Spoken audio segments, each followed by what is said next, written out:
of aggression from both junglers, right? Both hovering around the top side of this mid lane, but the question is who gets the lead, right? Who gets the rip? Cho'Gath first down this lane, he's going to have the advantage. We want to get a little bit more onto Jack here. This is the troublesome. Pal is here. He's got the stun. Jack in some trouble, but so is Pikachu, and he's actually going to get shut down. It's just a one-for-one trade thus far, but now how do all solo laners mix this one together? Jay's still very healthy. Thresh having to get on out, but look at the Alistar. What a play to get in on that one. Pal gets the kill onto Gary. Now Hidden Zipper going to be in some real trouble just for showing up, but it's a nice bubble to sleep out Navi. Not enough, as Pal is the one popping off here. 3-0 and 1 for himself. This Swain in the top lane is a monster. Ooh, wow.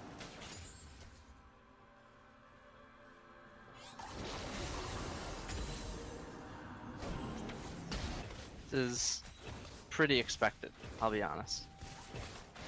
But that's just because it's Zoe, right? Zoe is super, super good. You're going to have to make plays off the map. You're going to have to make plays in the river. They've done that so far. They're focusing topside. They're getting the Cho'Gath dead. The Sejuani dying and then still managing to kill the other member of the fight, right? In the 2 versus 2, they just won the fight out, you know? They didn't actually find themselves at any kind of disadvantage, and until this Zoe actually gets a bit larger, that's going to continue to be the case, right? Cho'Gath doesn't really do that much in a fight. You know, the Kindred needs a couple items. Kindred needs stacks. She needs a lot of things to scale. The Sejuani is pretty much fully online at this point, you know? You have Cinder Hulk, you're basically there. She's almost a Cinder Hulk, she's almost fully on. So, they're looking to keep getting that Sejuani big, but Jace might be getting trapped here. Yeah, bad news for the Jace. Ocean Drake taken out and away. He's actually going to be able to get out of that one just fine. Doesn't have his flash, so didn't really understand maybe the depth of danger he was possibly in, but no capitalization from the side of Central Michigan as they're about 3k gold in the hole here. Add a dragon to boot. Things are starting to get a little worse in this bot lane. Tristana is in. Snowden maybe going to go out of this one. Not quite just yet. And Thresh didn't quite get the hook he needed to into the tower, so no real follow-up damage to it, just stalling the Alistar. By the time he popped that combo off, the damage was done anyway. Potato just hopping in, ready to rock and roll, making a statement here, and you look at the CS difference between them, and it's easy to see how powerful of a statement that is. Yeah, this is the start of a very large CS differential, and with that Kindred here, maybe they can turn something around, but that's a big knockout. Yeah, hops right in as well. Potato gets it. He's going to have the reset on the jump if he wants it. And wisely decides maybe not under tower, maybe not against this Thresh. We can just wait because guess who's here? It's Navi. You're not safe behind your own tower against a Jace. It's nice side steps, but the hook doesn't connect. The flay back, their last hope. The flash in dashes it. And that's bad news for Hidden Zipper as well if he can't get out of this one. But Snowden, the real one to fall, his second death of the game. And now this CS deficit only going to grow larger. Yeah, this game, I think, is starting to become a little bit unmanageable. They need to rein it in rather quickly. They need to take their Zoe, they need to win lane, they need to have better, you know, roam control. The problem is, their bot lane is losing a 2 versus 2 rather hard. And that's just because, maybe it's because of the comfort on the Caitlyn, but realistically, it's because of the fact that this Alistar has not been stopped, you know? Most of the time, the reason Alistar isn't so good in the Thresh is you stop the flay. If you can't do that, he still gets the free engage, and Thresh loses most of his potency. His potency comes from counter-engaging, stopping your engage, turning around with CC, getting a bunch of damage, and just winning the fight. Kindred looking to turn top lane, though. Maybe this will happen. Yeah, you want to bring up Zoe as well. G Mario is here. No bubble to land, and that means Kindred just absolutely slapped out. Maybe just a failure of execution. Maybe more to come as G Mario stunned up, certainly dead. The 5th kill for Jericho Swain. Pal is absolutely on top of his game here, and Hidden Zipper thought he found an opportunity, but instead is absolutely going to get smashed out. Yeah, that's Potato, though, in some trouble. His health is low, so Snowden picks up a return kill, and Friendly certainly doesn't think he can do this. He'll have to back it off, but no, pushes forward, decides he can do it, and forces a flash. Beautifully done. The flash, it really didn't seem necessary, but good on the Alistar to get it out somehow. It's just, knowing that he doesn't have red buff, knowing that he doesn't have any spells, the flash seems, you know, easy to save there. The fact is, it wasn't saved anyway, and now with the Swain on 5 kills, the pressure towards the top side is actually paying off, right? the Jace didn't need to be super far ahead apparently, because the Cho'Gath is the one who is still, in the end, actually being punished. Kindred in the mid lane, Na'Vi, again he finds himself under pressure, but will he get slept? You know, they don't really follow up. They feel like they don't know where Sejuani is, but they have the wards. Odd that they don't chase it too hard, especially with the Ignite to start the fight, but that's okay at the end of the day for them. They can just continue to maybe make something happen here in the bottom lane. Potato, though, making it happen for himself, says he's not afraid. Hidden Zipper not bothering him either. Maybe going to get this on the auto. Indeed does. There was no follow-up in time, and a 1-for-1 is not how you want that situation to go if you are No, not at all. Right, if that situation keeps going the 1-for-1, it's not going to be that great. You need to actually have some kind of a lead in order to make this happen. You know, you need to actually win it out somehow. And if you can't just win it out, if you can't just have a lead and just, you know, take it all the way to the bank, especially in a Caitlyn lane, you're basically wasting most of the potential. You know, that's a champ that basically lives to win lane. It lives to just have a fantastic time, beat down the enemy AD, get a huge CS advantage, and roll forwards in the game. That's what she does as a champion. And if you're not able to convert with that, the champ loses a lot of its potency, because the Tristana is much better at taking turrets, she scales much better into the late game, she has much better attack speed in the late game, her burst damage is better, her siege is better. It's just, the list keeps going on, you know? And that's only in the late game. In the early game, Caitlyn's better siege. In the early game, Caitlyn's better poke, better range, better damage, better crit. All these things are in her favor. So, to have, you know, not actually been able to take advantage of those points at which she is super strong, looks a little bit dire for the side of Central Michigan. Maybe this Infernal Drake will do what they need to get them back on track. They're going for it decisively, but he's getting answered right back. It's going to be a full 5 on, I think, and that's 2 already in for Hidden Zipper. He's trying to get out. Red team gets the dragon, so that one does go to the hands of Central Michigan, but now the fight is definitely going the way of Ryerson. Look at the back line. Sejuani coming through, just decimating them. The bot lane, nowhere to run, nowhere to hide. Snowden goes down, and the triple kill was picked up by Pal. He absolutely just ran through that one, brought himself up to 8 now. The teleport in Swain was all they needed at the end of the day to come through, absolutely slap this one down, and make sure that now they're going to pick up a lot more than just the dragon they lost for it. There should be towers. Absolutely should be jungle camps as well. More to come, I imagine, because G Mario and Snowden now just coming back. That's the entire damage of Central Michigan. They're not going to be able to come back before these towers are gone. Yeah, this is still going to be a down turret. Realistically, I would say that they're going to get 2 here. Both of the outers should fall before that 14-minute mark where the plating falls off, so a bunch of bonus gold coming in. All of the plates taken on all of the outer turrets. There's only 1 left in the top lane. That's an insane amount of bonus gold, right? They're up 10,000 at 13 minutes, and Central Michigan have a long road to come back from now, right? 10,000 gold at 13 minutes, nearly 1,000 gold per minute is absolutely insane obstacle to overcome. And even though they have the Caitlyn, even though they have the Kindred, they have the double ADCs, it seems almost impossible. They would need a miracle, a couple throws in a row, just to get back to even. I mean, this game would have to go to 40 minutes if they wanted to come back and just really turn it on its head. And it seems like, well, Ryerson, they have other plans here, because 13 and a half, almost 14 minutes, they've made such a spectacle of this off the rip, and now they just continue on forward, trying to just shut it down early. The more towers they can take, the better, and well, that's what the point of this lane swap is. Tristana already in the point where they feel like they can just leave the AD alone against the enemy solo laner. Well, maybe not, because Very Friendly's here for the surprise gank, says hello, goodbye. That's the shot in on the jump out. The reset means Potato can just move right on through here. Lovely play. Very Friendly setting that one up very nicely, and now the tower certainly going to fall off of this one, and they're happy to keep pushing. Do need to be careful, because they could find themselves out in a 2v3. The Kindred is here. It's just going to be used to scare them on off, so no attempt at a side play here. Maybe Zoe from the back line. Couldn't tell if G Mario's trying to come in that hard or not. And that's the thing, right? They also have Zoe, not to mention, they have one of the best mid laners, period. And they still weren't able to get a significant lead off it, right? The Zoe did decently in her own solo lane, but that's really about it. And now they're trying desperately to find one. Ooh, Sleepy Trouble level coming down. It's going to make Very Friendly in some Bit of a precarious situation, but Potato not going to be denied, and now Navi is here. More to come. Hidden Zipper, the ult is only defensive, and it is going to get Potato killed here, and that's at least something back in the pocket there, but it's not enough, certainly. As they're just continuing to absolutely brawl in every fight they take. They'll take a 1-for-2, even if it is their AD. It's his third death, and that's just because Potato is playing fast and loose, trying to get more kills here. That's going to be, speaking of more kills, Snowden in some real trouble here. The Cow's right on top. The double down coming from Na'Vi, and ready to just continue pushing this one out. This lane, this tower, not safe. Not going to get a minute to breathe because Jace is here. He's got the setup, and he's just going to keep pounding away at this.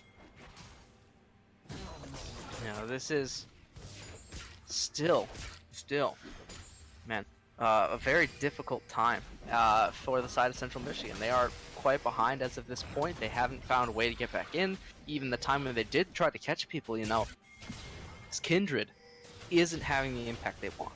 The Kindred is suffering tremendously, trying to get kills. It's just not happening, right? And so, to have one of your scaling champs not be able to scale is super, super difficult, but to have it be 1-6 and not scaling, I mean, you might as well just put it on hold at that point. Say the same for the Cho'Gath, honestly. This is something you want to scale up into a late-game terror, and it's just not there for him this time at the 0-5 and 1, and really says a lot that his best item is actually the boots right now. Here at 16 minutes, it's a rough situation to find yourself in when, look, on the other side, you've got the Leander. He's already finished for Swain as well.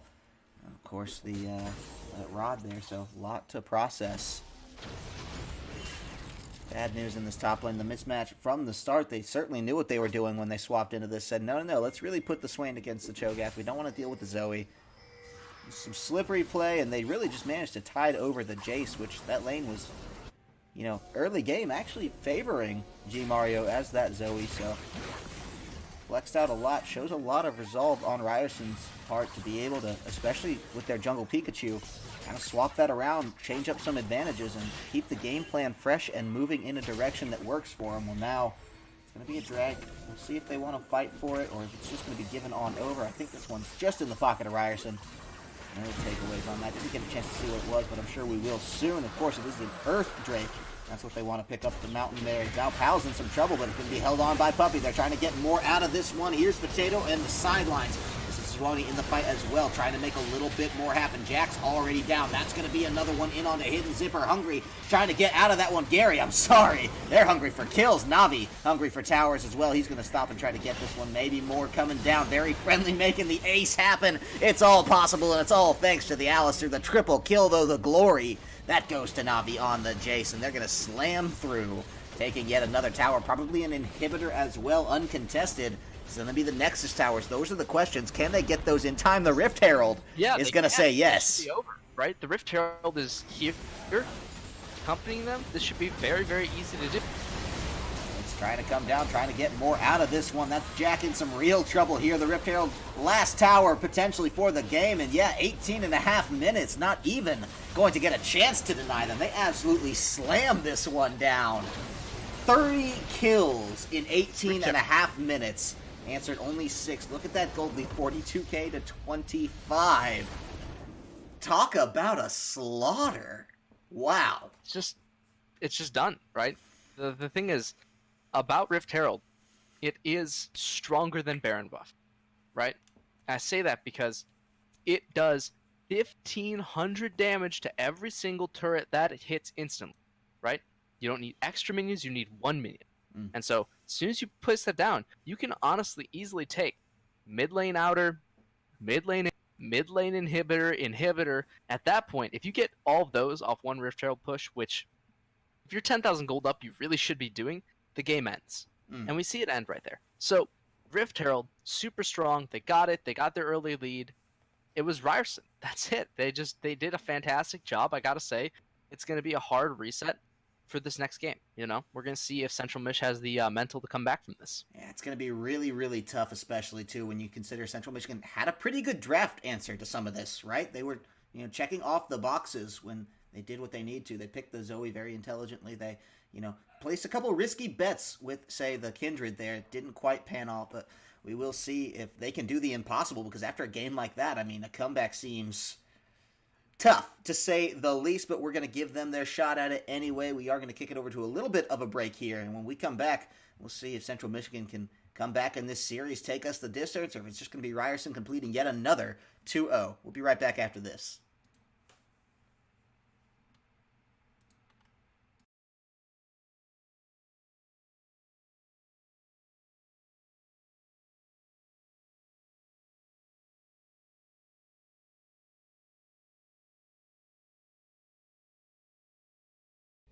Catching out now, Kerbeck. This could be dangerous for that Yasuo. He's already down to half. They're trying to find a little bit more stoppable on the run, and this is shots coming in though. He's got that knockup, and there's no 6 on the cast. So no one's gonna get hit by this one. That's the silence. That's the wind wall. Is it enough? The pass down.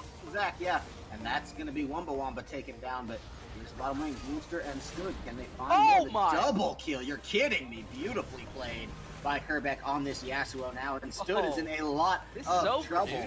Dude. Ooh, it already looks like things are just right back to that same do or die fight to the last breath that we've seen out of Buffalo thus far. They do seem to be rolling over a little bit more in this game. It's just because they don't have an answer to this. They're not super far behind, though, you know? They're not super far behind. The problem is, where is their go button? Where is their comfort? Where is their jungler? He is not present on this sack. It's got to be everyone doing something to kill his causes, because he gets out of position, but it doesn't matter. He's already found 2. Kerbeck is the second one to find there. This is more to come. Wamba self-ult just to try to stay alive, and Rooster trying to get what he can on the back of this one. He's Drowsy, though, behind his own tower. Could go down. That's the first dunk for him. He finds Kerbeck. 3, 4, 5. That's beautiful. That's the ace coming out now. It's 1 down, but they get 5 in return. The jungle is still alive. That screams Baron Nash. It's done. Baron's gone. This is going to be the hardest defense of Buffalo's career, because they're against a team that is aggressive, that has pick, that has seek, that is the best mid laner they can possibly ask for, and they're going to be doing it with Baron as well. This is going to be an impossible task, tallest odds we've seen, and this series might have just ended.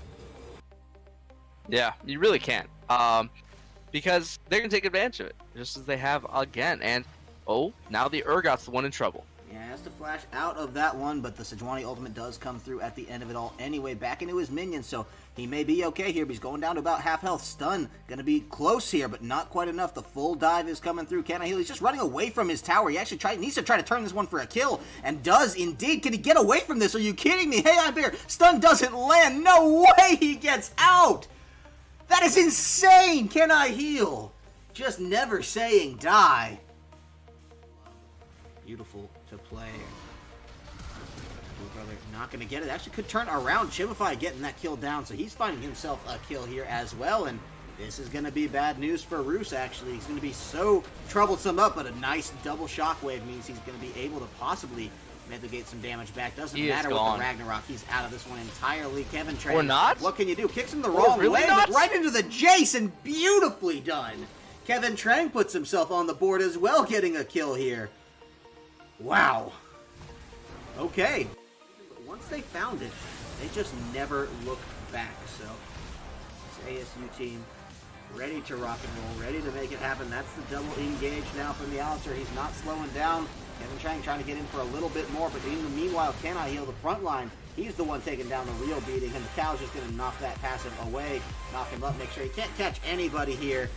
Who else? Adam now the one in some trouble. They want to get in. It's the suppress. It's the turnaround. It's the shockwave coming out big. And that's going to be huge. They're breaking it all open here. And this is it. Arizona State. They're not going to be denied. They're coming through. Chimify doing everything he can to hold it out. But it's just not enough. They only have to wait on minions at this point. The top lane may be the conduit that brings it all to them. They're going to take some tower damage. They don't even care. This tower is going to take the real damage. The inhibitor next as well. And with all these death times, of course, the semifinals, this is going to be where Illinois Academy will be waiting for them. We'll see whether or not they can make themselves a grand entrance into it with this last fight. They want to find more. Can it happen? The shockwave gets 2 on the back line. The front line is where they have to worry about, though. Yeah, Adam is in so much trouble. Anthony wasn't even here, but he's here now, and the pain and the pressure is just coming down. Kevin Tran getting more and more and more. It's the triple kill. It's going to be the ace at the end of the day. They find it, the inhibitor. Just a formality at this point to bring the minions in under tower. It's only Roos that wants it, but he's going to get it. All inhibitors down, all towers down, everything. swept to the wayside as Arizona State University confidently march into the semifinals. Catching out now, Kerbeck. This could be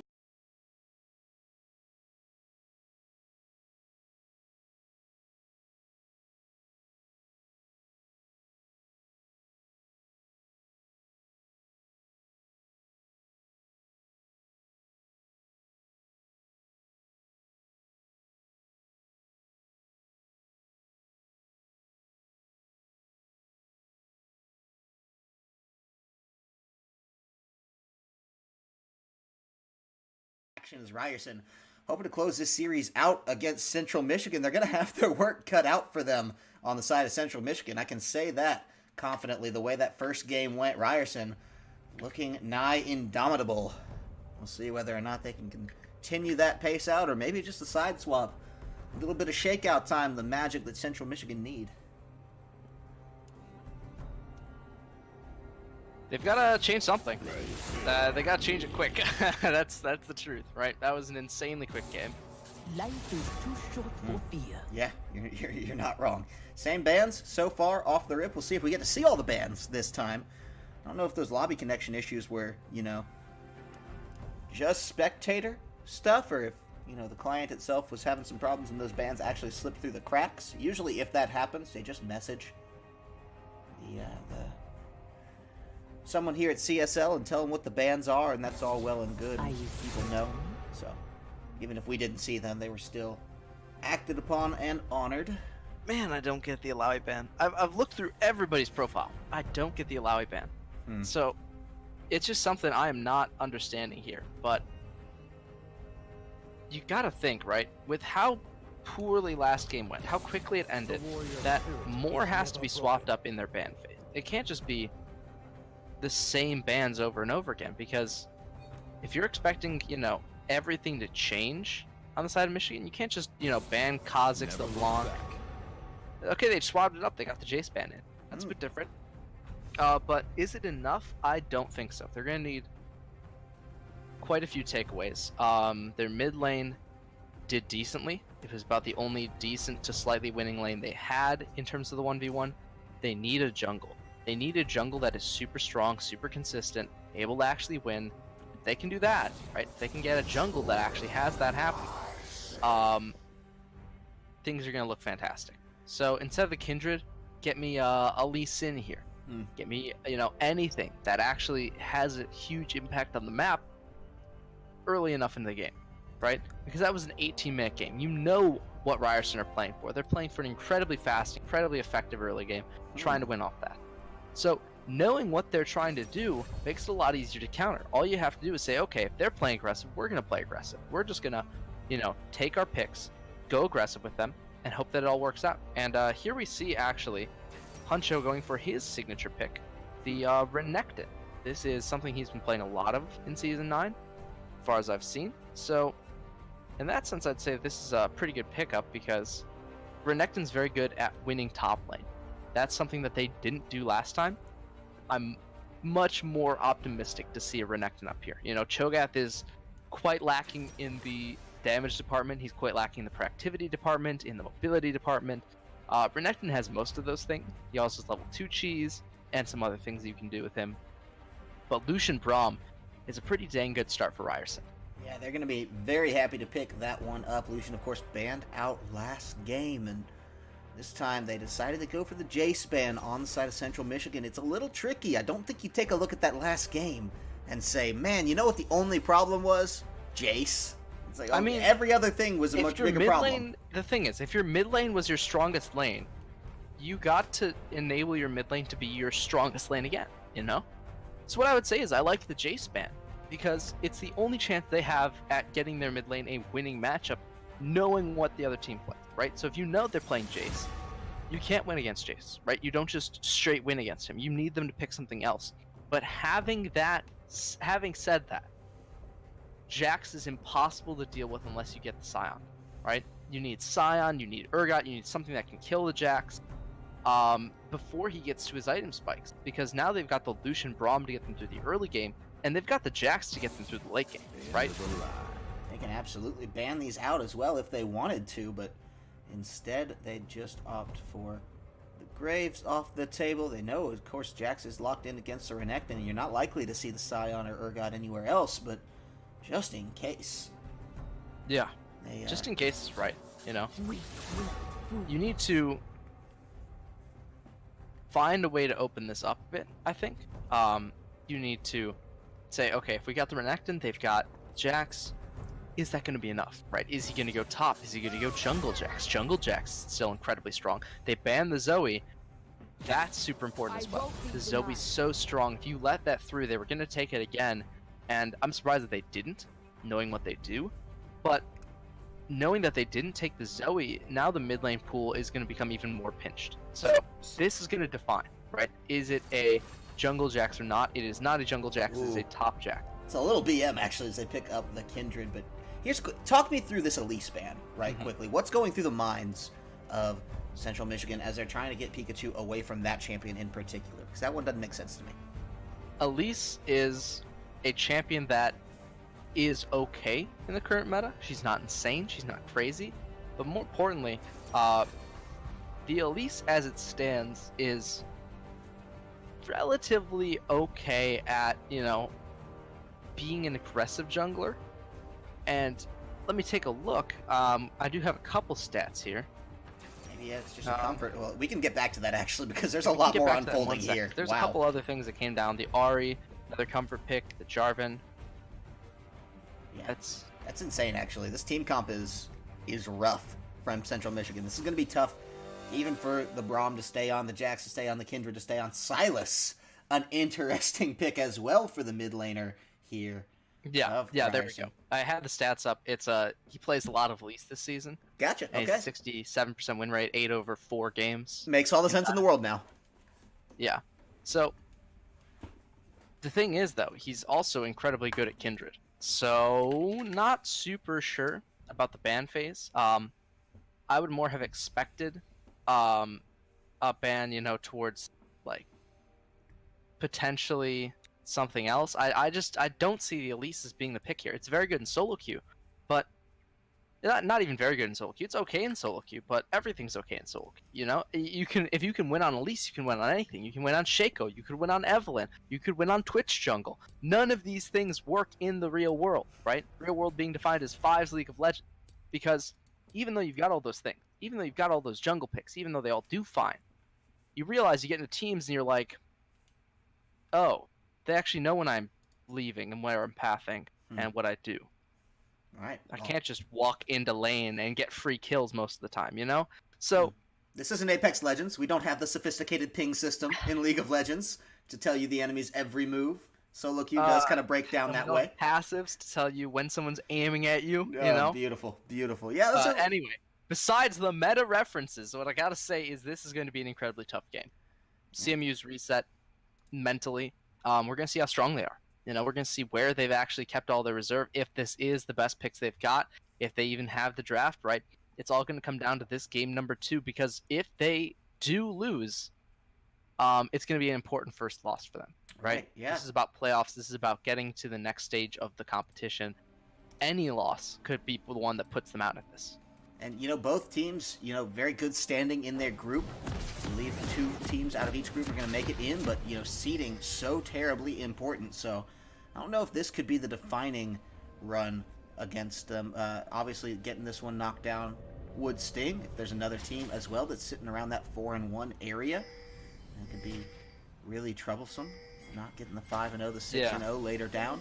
So of course, this one means a lot for Central Michigan to want to stay in it. And Ryerson, they're back to their old tricks. They're just running right on down. Say, hey, can we run into the jungle yet again? Well, no, this time we got out a little quicker, got where we needed to, drew the line in the sand, made sure that they couldn't be invaded. It's one thing that's very little has changed about that in several years of League of Legends. The defensive line down the middle, that one, that's just one of the tried and true bits that just works. Yeah, I mean, it's just kind of how it is. Sometimes things just work, and you're like, it's just how it is. I like it, honestly. Things that stay the same in League of Legends are some of my favorites. Just classic concepts that are so tried and true, because I love seeing teams just 2016 Worlds. execute 2016 Worlds. We sit there, right? It's It's the Samsung versus H2K game, right? Finals, semifinals were just decided on the other side of the bracket, right? Rocks SKT, best series ever played. Game 1, Jankos picks Olaf, goes to bottom bush, level 1, no items, like no buffs, no nothing, and cheeses them. It's the first blood, and I'm sitting there going, bro, that's a 2010 strat. That's a 2011 strat. Season 1 incoming, right? They're just that kind of raw cheese. I miss that. We're talking about raw cheese. Here comes the Jarvan. Yeah, 2 flashes forced out early. Friendly and Potato both having to hop out of that one. And yeah, Jack was there. He was on par. And so I like that I'm seeing Central Michigan come out swinging here. It's the playstyle that they absolutely need. And now on to Pikachu. Look at this. This could be first blood. The flash is already down. The charm connects. It is. Oh my god. There we go. Wow. Central Michigan using that break wisely. They said, hey, look, we're going to buff things up just a little bit here. We're going to play to the absolute maximum of our ability and use it to get that Ahri out very quickly. Jack as well. This is what I wanted to see out of game number 1 from them. They've been, see if they can keep it up, of course. They've been off to a better start for sure, and it's a nice route to return. This one actually troublesome, very friendly. No flash, keep in mind, so they could come in. Snowden does, and he locks that one down. Are you kidding me? What a turnaround.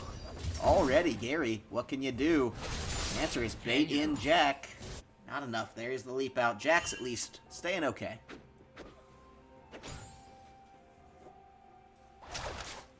Man, it's the Renekton. This is why he's so dangerous, right? If you get stunned, right, you overextend slightly, he gets you. He just does. He just has so much early game damage. Even a champion like Jax has to kind of respect, because if you don't, right, he hits 2, he hits 3, he all-ins you, you can just die. And so he has to be very respectful of that, has to know where the Jarvan is. They have wards on him currently, they know he's at blue.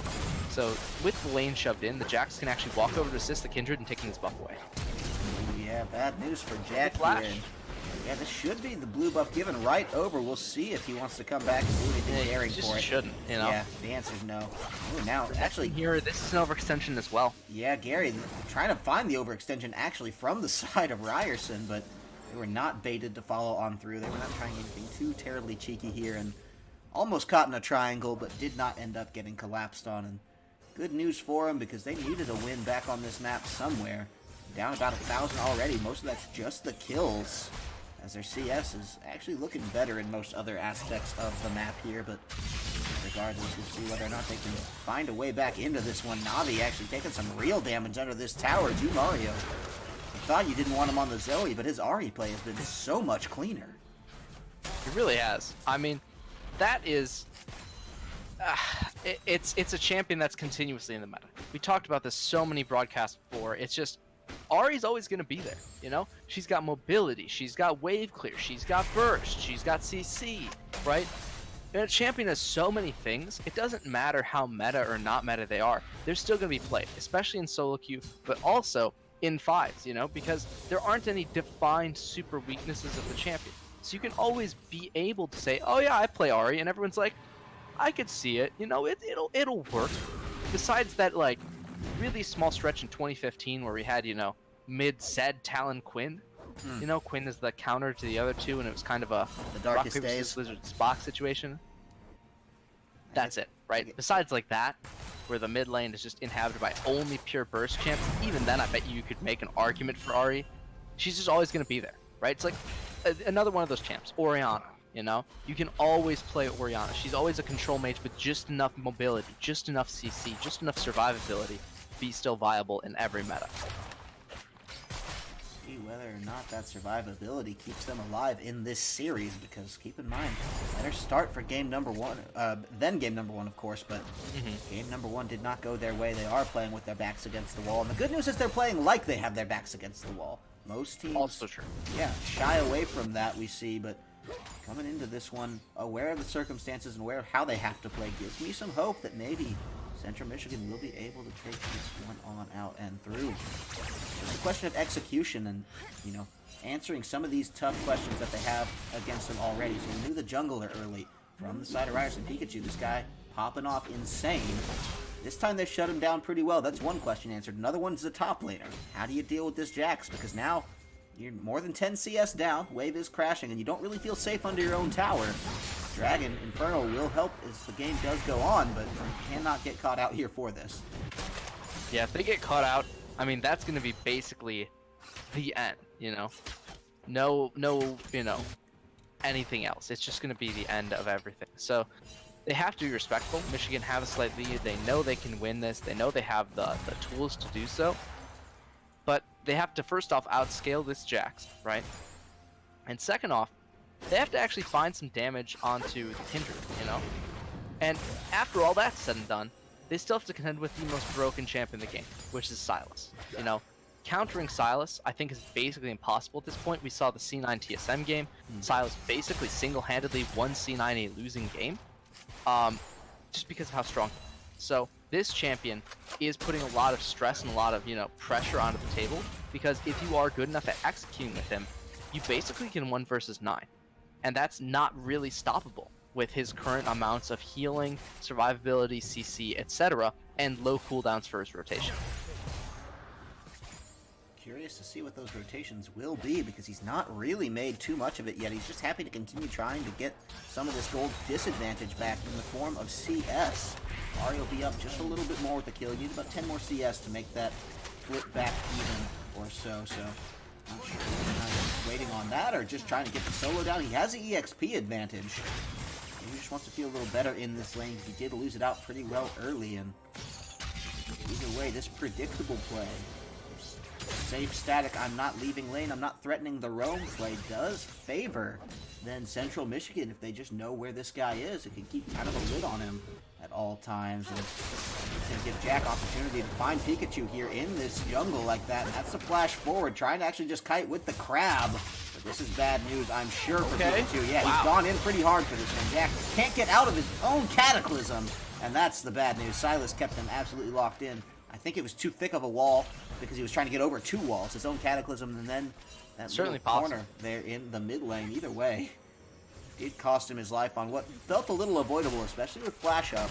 So, tricky situation. Yeah, I think the goal, trap Sylas in and then, you know, run away, leave him out, but didn't quite work out the way he wanted to. It's certainly a goal, right? It's certainly a goal, because if you're trapping Sylas, right, you're stopping his mobility, you're stopping his potential to actually chase.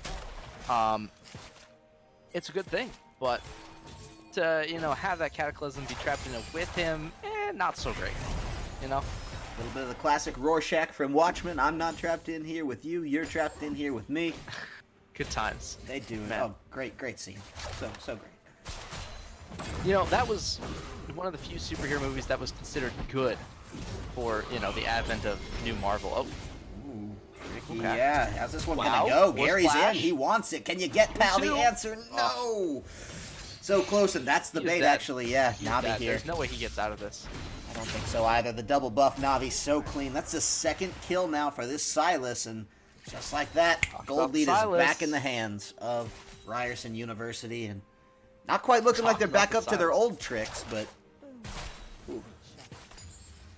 We just keep talking about the Sylas for a reason. It's just so strong, right? To beat Sylas, you need to basically be the Sylas. You need to know exactly what he's trying to do, have a great team comp, a fantastic advantage in every other lane, and even then, you're not guaranteed to win, right? Even then, you're not guaranteed to win. So keep that in mind when you're playing against this champion.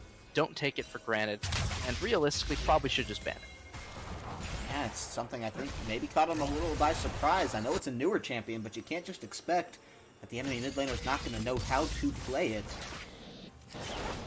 This one, a bit of a punish here. Navi coming out pretty strong, all things considered. He had a good game on the Jace last time, but it took him a little while to get there. This time, it's more feeling of his own merits, and it's a net flash combo just to avoid a glacial fissure there from Braum. Good play by Very Friendly to get that one out. That's a big cooldown on the Caitlyn to knock out of there, so meanwhile, Gary in the top side maybe getting collapsed on pretty soon here. Kindred is in the area. Pal wants it. He snipped this out because of the chase, but what else can you do? Not a lot of damage onto him just yet, and Pal misses the stun, so that one's going to be Gary pretty well getting away from this, I think. Yeah. Turning around with a Jarvan, that's the question. He's here. I think it's too risky, but he is here. I mean, because he's here, they actually have the potential to go for this. But the question is, do they really want to? Do they think they can? Because after all, Silas is super strong here. This is bad news for More Team dash. Mario, but it's a nice turnaround. That's maybe a little bit more what they were looking for out of the Cataclysm, but it didn't come through just yet. Navi, can you get him? The answer looks to be no. It's a good charm onto Kindred in the meantime, and Zipper is there. She gets onto Pal, and that's the Morgana coming down the shutdown as well onto Navi. No way out, nowhere to run, nowhere to hide, and 2 kills for the Morgana. It takes the life of G Mario. The Ahri is the sacrificial fox on this one. But either way, the entire top half of the map dead for Central Michigan. I'm sorry, for Ryerson. It's more than Central Michigan was able to find even in the last game, so let's see if they can continue to pressure this out. They take the lead back for themselves, as this seems to be just ping-ponging a little bit here. This game goes late, which it looks a little bit more like it might this time around, or maybe at least across the 25-30 minute mark. Gets the scaling here. I mean, whose composition, whether that Swan you'd have to expect that it's always, I mean, always going to be the side of Michigan. They've got themselves a great lead. They just need to finish off by getting a couple more kills. This might just be it, right? Two more silences here, though. Yeah, that's going to be Snowden going down, trying to get out with Jack as well. No way to get over the wall there, and what a pick up. Second kill shut down for the Silas. That was indeed a shutdown because of the double kill that Morgana got earlier. Hidden Zipper made that play for himself, and then now maybe lives to regret it because they just handed Silas a nice extra pile of gold onto that one. That is a tricky situation to find yourself up that creek, and Pal finds yourself up a tower, but Gary, you got to be careful to the limits of how you play this. The stun, a little bit of a cheeky slapback. That's what he was looking for. That's what he got. He knows it well. This is where G Mario has to be careful. Some wolves at the door, perhaps. Maybe the back tower dive. Not going to be the case. Instead, they want to try to actually chase out the remaining members of Ryerson from their jungle. They're going to save their own red buff, keep that one well and away. Under the cap. You'd have to expect that they, that Ryerson, speaking of which, can actually win this one, right? Because they're actually finding quite a few kills under the Silas. This is the strongest champion on their team. He has 4 kills. If your strongest champ has 4 kills, the most meta one, then you're absolutely going to do fantastically. Seems like it. I mean, you have some other irons you'd like to get hot, right? This Jack's somebody that you want to get moving. Lucian as well, not exactly where he needs to be, but this is where the Band-Aid's coming over. Navi can just hold on to this one all the way through. He is the entirety of his team's gold keeping in this conversation right now. I mean, he's just devastating through this. 104 CS, it's competitive with the other lanes. But man, the 5 kills, that's just the story that he's wanting to harp on here, and, seems to be working out for him. It's a 1k gold advantage, or just air, on the side of Ryerson, and now, how are they going to play to this one? This is bad news, perhaps, for Pal. He is going to get caught out of that one. Has to flash. Can he strike back to a minion? The answer is yes. And Kindred there in time, maybe just trying to hold that one through, and actually shoves it back okay. I didn't think that was going to work, but he did find himself a one-way ticket out, and glutton for punishment, maybe. He's walking right back into this one. It says, Nana Nana Boo Boo, you guys can't touch me. I got Kindred here. Yeah, and because he has the Kindred there, things are, looking pretty good for the side of Ryerson. What was once a disadvantage is now a fantastic advantage. At least an even playing field. But an even playing field, they've been shown to know how to crack open very, very well. If they had remained down in gold, I would worry for them, right? Because they're in the same position then that we saw the side of CMU last time. But this Ahri, again, is under pressure. Yeah, they're really pressuring out the Ahri. As soon as they figured out that G Mario could play this champion well, did not let them take a safe breath just yet. It's a nice charm. Get Silas low on the HP counter, take him down just a little bit, and keeping the Kindred around, buying some time there. Well, that's a pretty good chance for G Mario. That means they know how to rotate Jack in.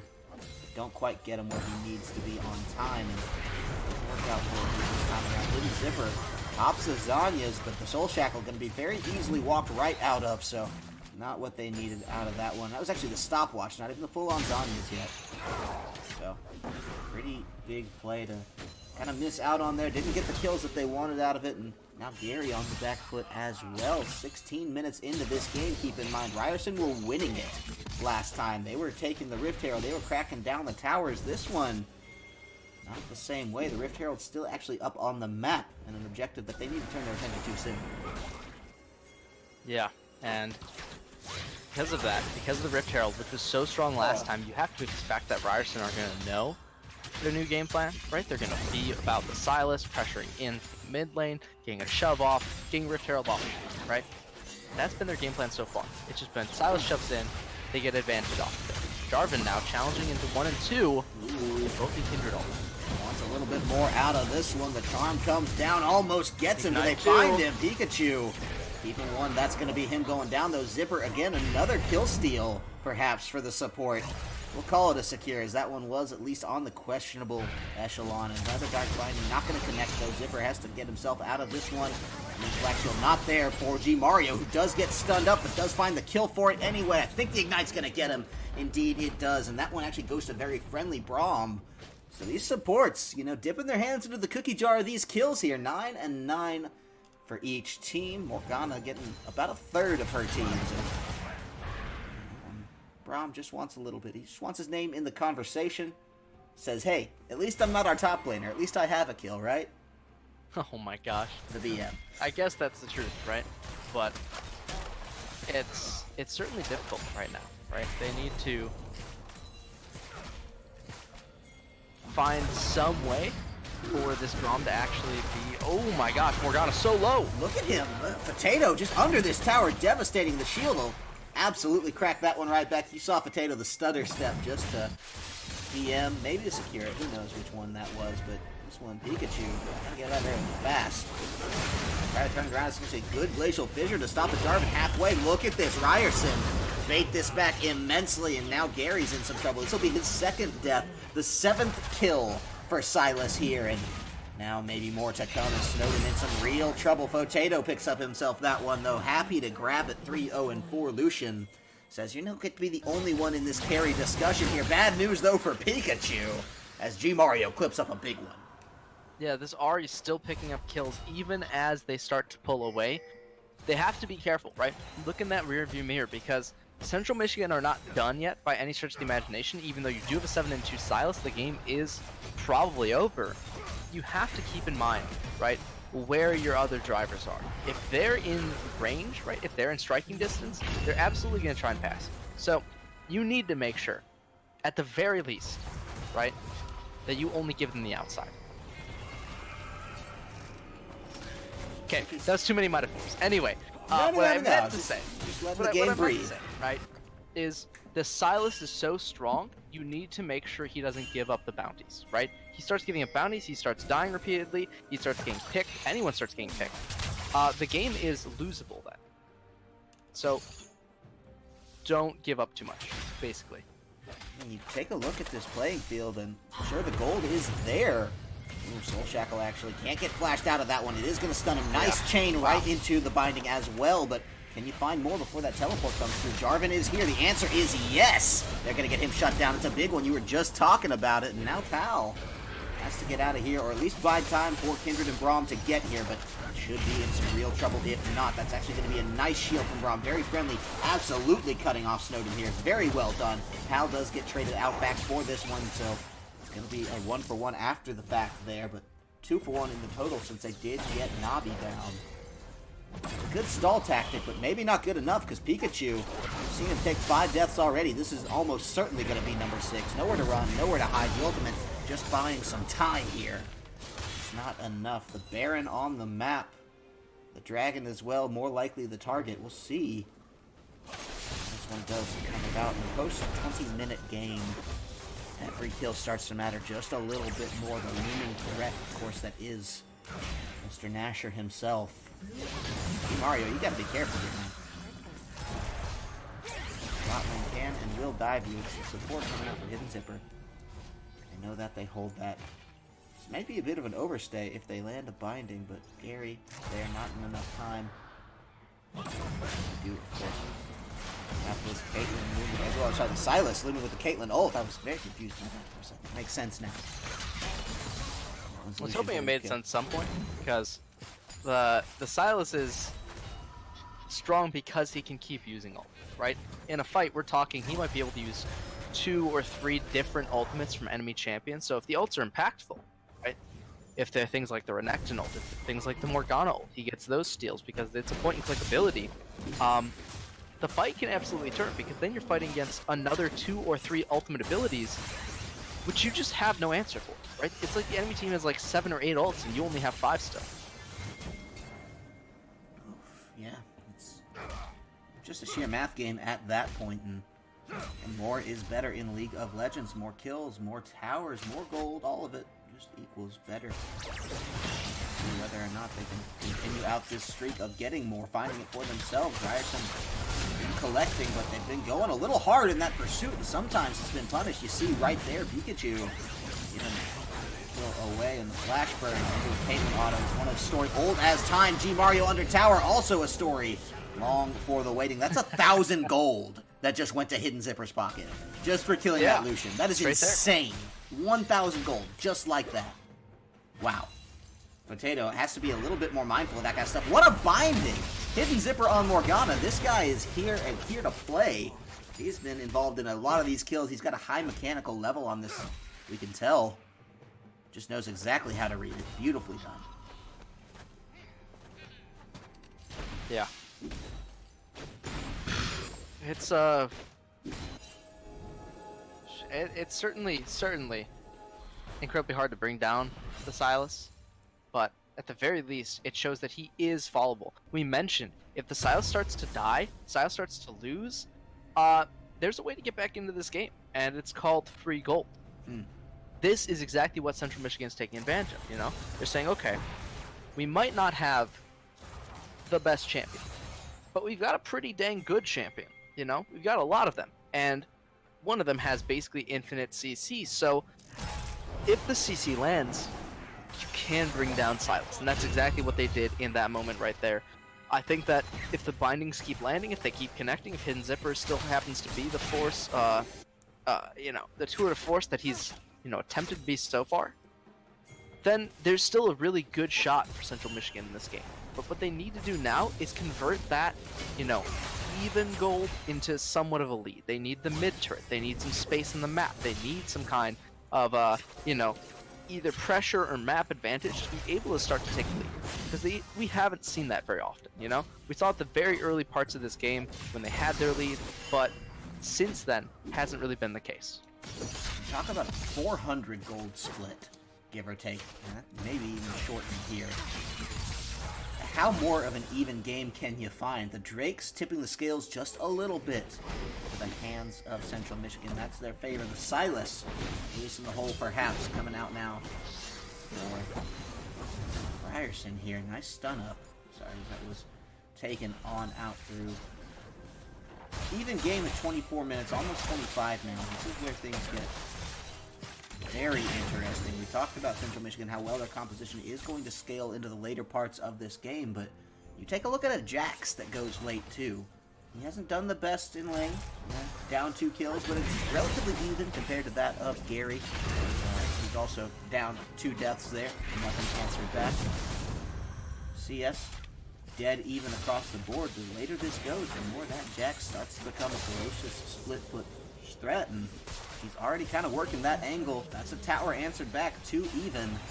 Now in the hands of Central Michigan. We'll see if they can turn this into anything else, because you can tell both parties are starting to take a step back on this game, take a big breath, and say, what do we do next? What indeed, right? How can you actually find, you know, another lead right now? You need to find something that is a significant lead and gets you objectives so that you can win, right? Ryerson, Central Mish, they both have the exact same kinds of plays, right? They can go for inners, they can go for the remaining outer on their opponent's territory, but this split push, I'm not sure it's the right call. The Dragon, though, fantastic. Yeah, they want to pick a Motion Drake. Be something definitely big back onto the hands. No steal this time, although a nice charm. Getting Cal pretty quite low there, and yeah, there's just no hope of getting that one without the Jarvan's involvement. Of course, he is trying to tide over Silas in the top lane. There's nowhere to be found this particular time around, and this left actually a big hole in the map in the mid lane for the bot side.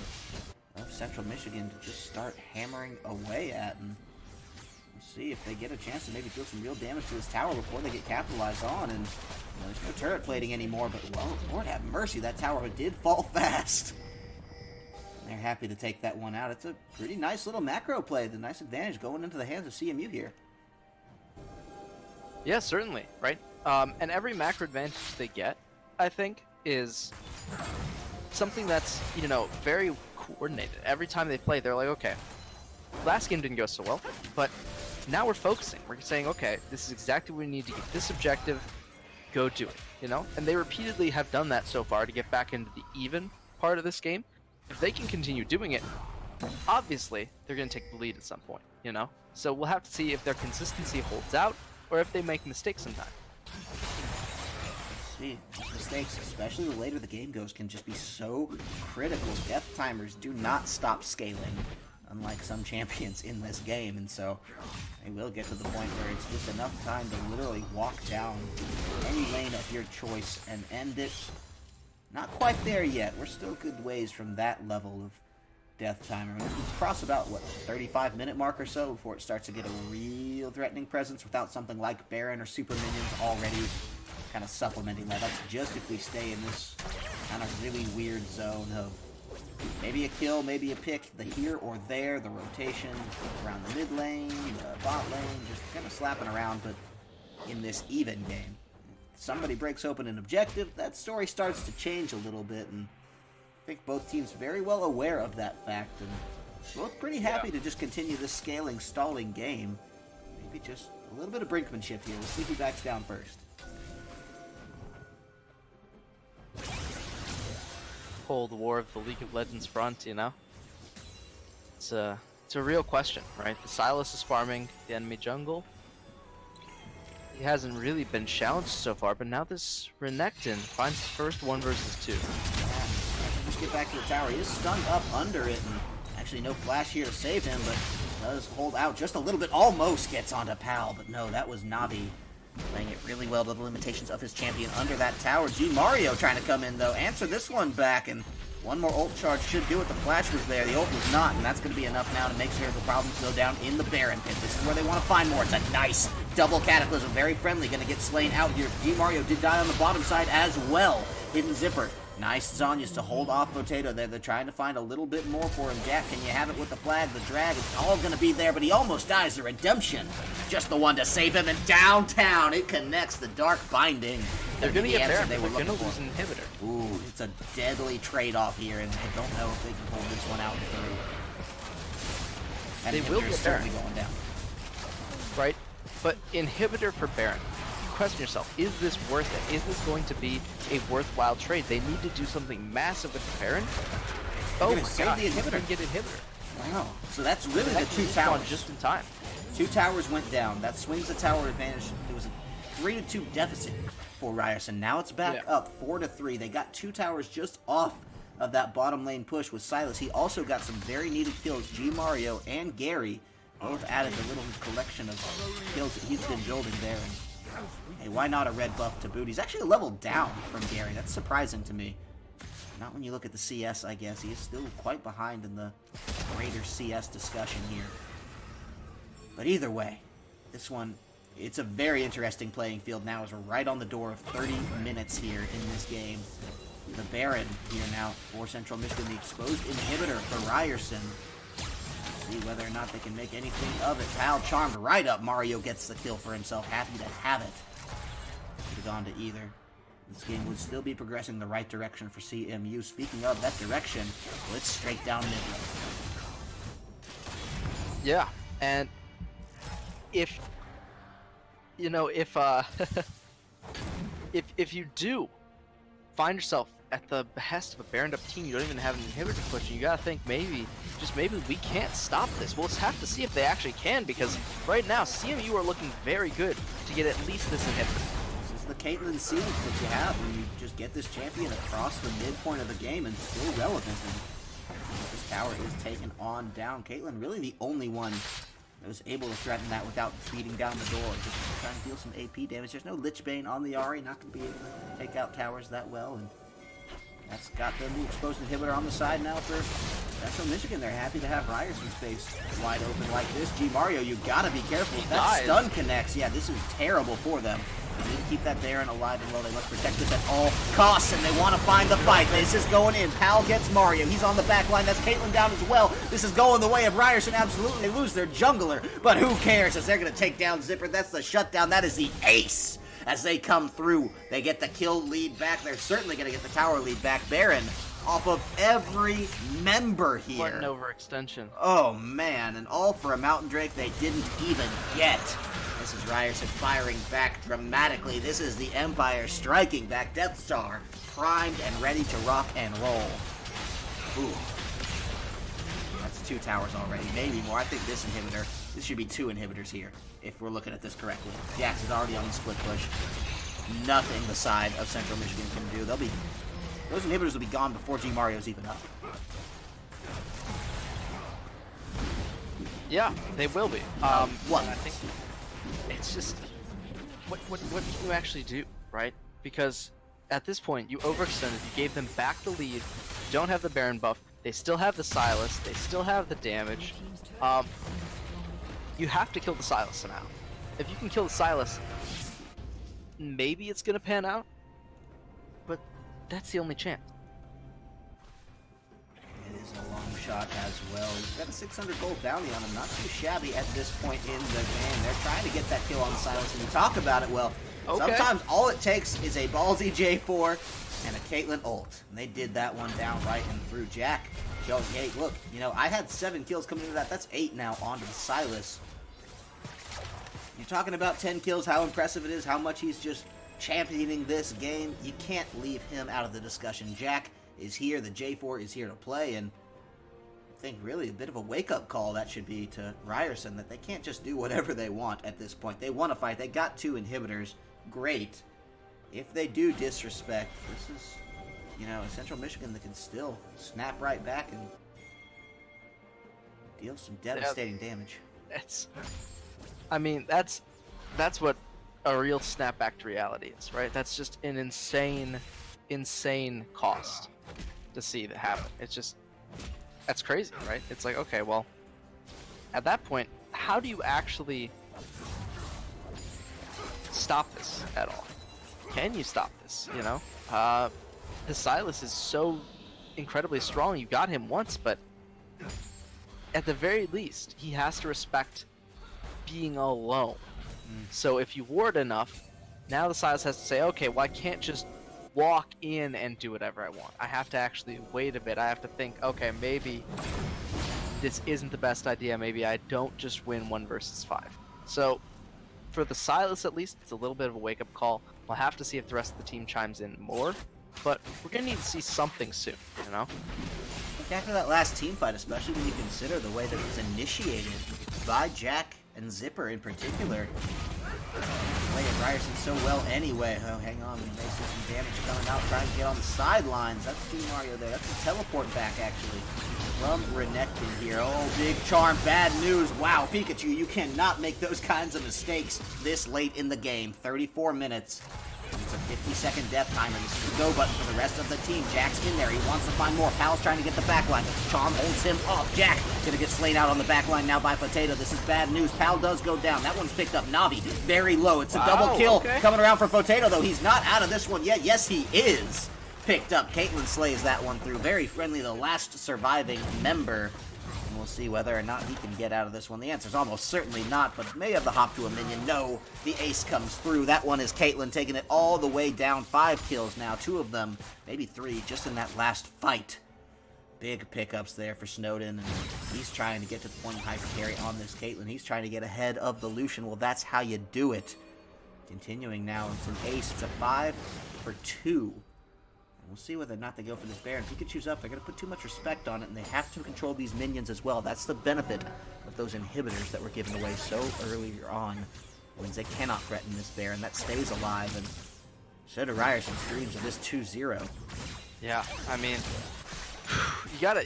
Wow, it's a back-and-forth game at the very least, but Michigan, for all of their, losses in the early game, they are finding these late-game fights, and rather easily. That was like 3 or 4 members surviving off of them versus the one of Ryerson's. So it's really not that bad, but at the same time, it's not like it's guaranteed. You know, you need to actually, you know, get to this point of the game without having 2 inhibitors down, without being forced back into your base onto your Nexus turrets. You need to have the space to be able to come out and make these plays, or else you're just going to lose.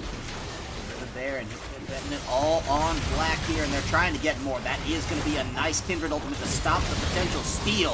And Navi gets killed on the Jack. Jack's got the Baron, and this is bad news. Oh, that might be it. I think this is entirely possible now that they may just be able to charge the game down. They have to respect their health bars, of course. Pal, not too healthy. Let's get a little bit better out of that. Potato as well took some damage. Pikachu there. They all need to be mindful because an Ari pick could at least stall this one out just a little longer. That's going to be the takeaway. The ace in the hole coming down. We're just going to do some damage. Not too much. Still pushing them back. This is where they want to find a lot of minions in this bottom lane here. And they pick it up. The inhibitor does respawn, so they have to take that one for themselves. They got to knock that out. Got to try to continue on with the pressure here. And they're looking for a second inhibitor. Of course, they do go down at the same time. Will respawn at the same time. Quick match there. They want to find a little bit more out of this one. See if they continue to try to push this one in. 37 minutes on the clock, and they're going to respect it. They're going to go for the Elder Drake, and that should be the last thing they need to finally put this game to rest inside of Ryerson and see if they get it undisturbed. Now all members of CMU are alive and well, and probably going to try to have some things to say about this Elder Drake. Yeah, there really are. I mean, this Elder, once it's taken, it's Baron, it's Elder, all they have to do is back, walk is 5, the game basically ends.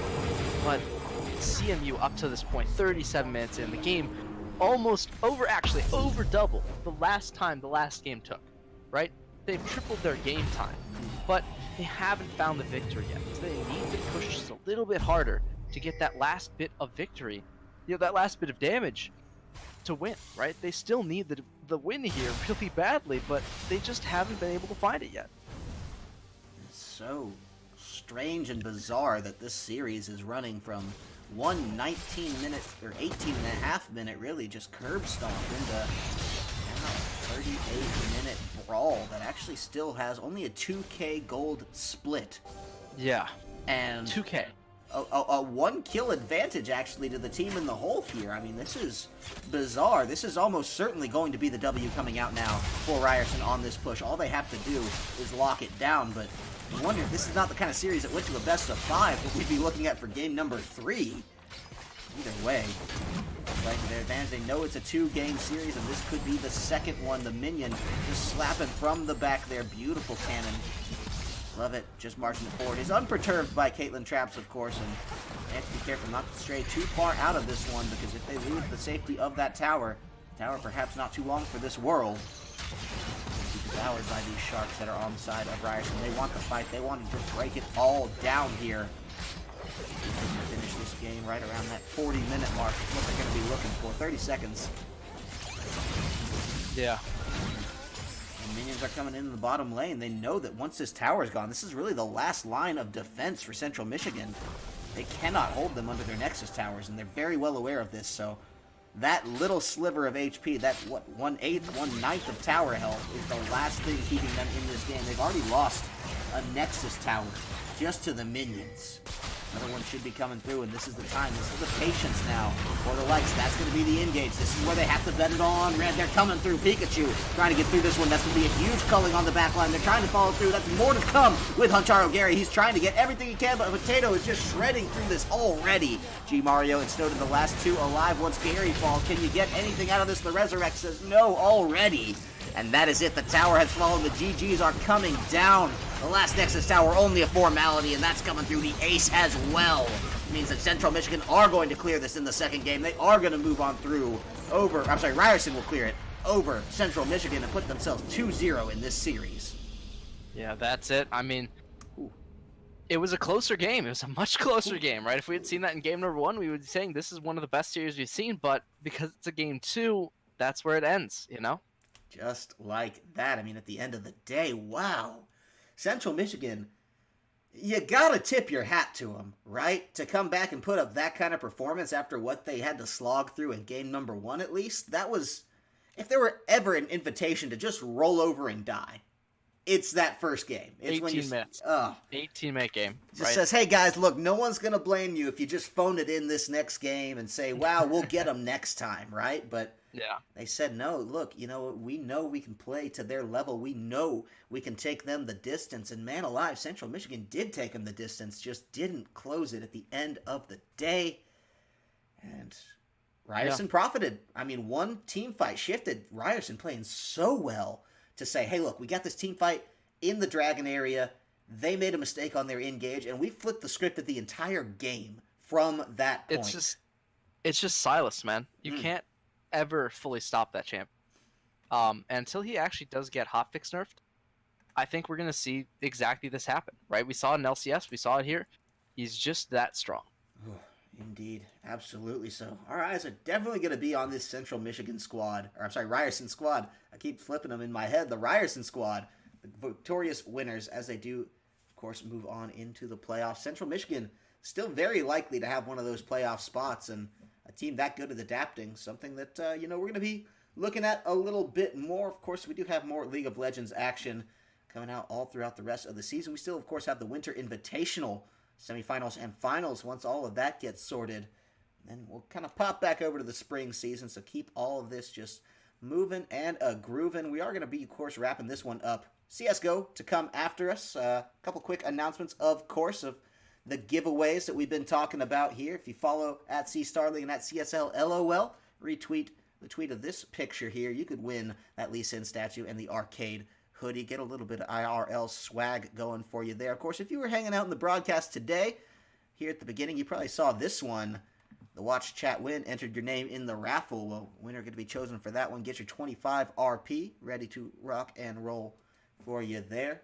Like we said, we got CSGO coming up, but that's going to wrap us up for the night here for the League of Legends side. We want to wish you all a happy Valentine's Day. We want to congratulate Ryerson. We look forward to seeing what else Central Michigan can do as they try to get back into the playoffs.